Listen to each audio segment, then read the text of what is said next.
I work with clients all over the world who are trying to open US bank accounts, grow their US businesses, make money in the US market, sell products here. And I'm a US CPA. I help them do the taxes right, make sure you don't have to pay any income taxes on your activity. I mean, if you're a foreign person, you have an LLC, you can make as much money as you want selling to Americans and not pay taxes on it. I have many, many videos about that. But in this video, in this series, I'm going to see how long it takes me to do it all.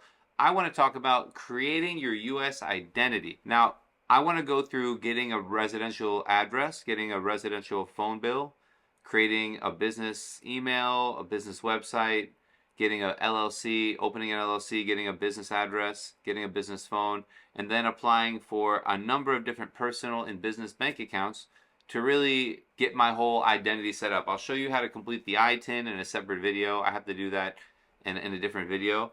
But how to get your ITIN as well so you can build credit, how to open credit cards. I'm going to try and make it in a really organized fashion. So I'm going to start on this video by getting a residential address, by getting a US residential address. Now again, I am an American living in the US and I live somewhere, but I don't want to do it that way. I'm assuming that you are trying to do this project from wherever you're from in the world and you want to get this all set up in the US. So I know I have a social security number because I'm an American. I can complete a lot of this stuff.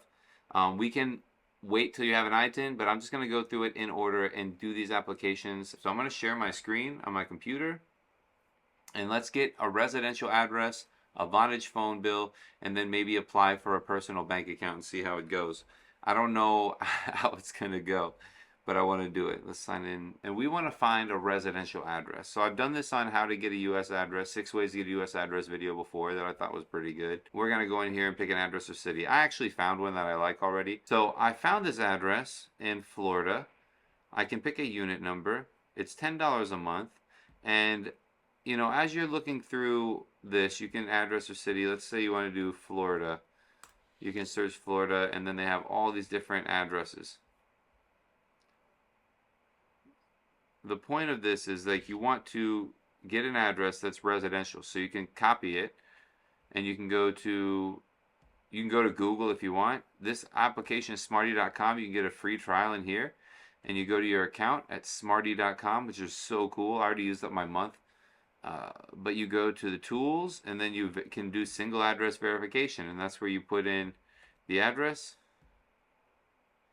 and it is a valid address. It's a street. It doesn't show me all the details. Is it going to show me all the details? It's commercial. See? Residential delivery indicator is that it's a commercial address. So I could use this as a business address. So you might have to do a little bit of work looking for stuff, but there is addresses upon addresses upon addresses that you can do. Pick one that you like. Let's look at this one. This is a confirmed CMRA. You don't want it to be a CMRA. That's a commercial mail registered address. I think that's where it is. Address associated with a valid CMRA. Now I'm going to sign up for this one, and then I'm going to open a Vonage account. Let's go through the steps here. Let's just sign up for the cheap one. $9.99 a month. I can add the 3 different recipients after it's been assigned. Cool. Now my contact details, I'm going to sign it up with get back to the screen. So I put in my information here, fine. The United States Postal Service requires me to complete and notarize a 1583 giving our partner mail center permissions to receive the mail. It's required regardless of residence or citizenship. We've made the submission notarization as simple as possible. After you complete it, you'll be able to download a pre-populated, notarized, and have 2 choices. Online notary recommended. There is a fee. I have to enter in my card fee. I don't like having to complete the form 1583, but that's what they want you to do to get the mail forwarded as a CMRA. So it is technically a commercial mail forwarding, but it's not really a it's commercial mail forwarding, but it's not listed like that on the UPS website. So now you go back to the screen. It says ready to form an LLC. Wow, starter package, $0 plus state fees.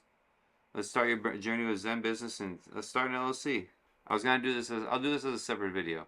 But you can create an LLC from here at Zen Business. Zen Business is fine. It registers LLCs. They're not going to have unique business address. I would consider going on here and getting another business address from here, finding a business address that's not CMRA.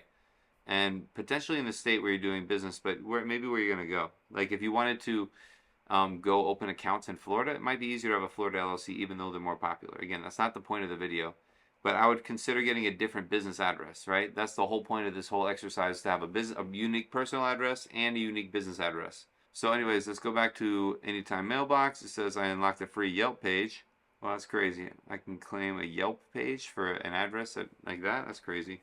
Advertising on TikTok. Okay. And get coupon codes for Capital One. Okay, now let's set up your phone. You've unlocked virtual phone line service from Anytime Mailbox. Wow, they have everything here. I didn't even know that. So please note, we need a complete notarized 1530, 1583 and 2 forms of ID. So we have to log into the mailbox. I can log in. Let's log in now. It's telling me what I can and can't do. So upon expiration, okay, so the customer will not use anything for illegal stuff. Each entity must complete a separate 1583. The agreement is confidential unless law enforcement asks for it.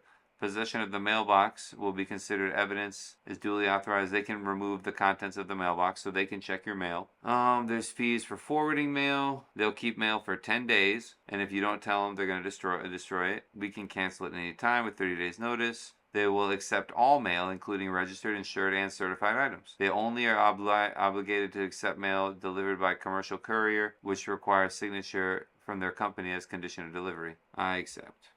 I still have to get my 1583 signed, and I'm going to fill that out maybe in another video. It's a lot of private information. So it's basically a form saying who I am and authorizing them to check my mail, and then I have to get it notarized by an online notary, which is not always easy when you're not a U.S. person. Oh, the U.S. Postal Service requires your identity be verified. Complete to get started. So 2 pieces of identification, and then I can get verified. If I was a non-resident, it would be a little bit easier. Do you have a social security number? Yes or no? I'm going to put yes because I do. So this is the form we're going to fill out, and then we're going to get online notary. I have to finish this application. Then I'm going to sign up for Vonage North America, and I can get a proof of address. And then I can take my Vonage bill and go to the bank and open a personal bank account. Then I have my personal bank statement that I can use for proof of address going forward. So I'm going to let you guys know how that goes. I'm going to sign up for Vonage in a different video. Subscribe because I have more videos coming. Subscribe. This is coming out. I'm going to keep this live, and then I'm going to basically probably curate it all on the school channel. So if you are interested in this kind of stuff and you're interested in learning, this is all I'm talking about, opening bank accounts. I talk about taxes a lot. I am a CPA. I do taxes. But this seems to be a big problem that the clients have. And I like to do this stuff. So I'll see you in the next video.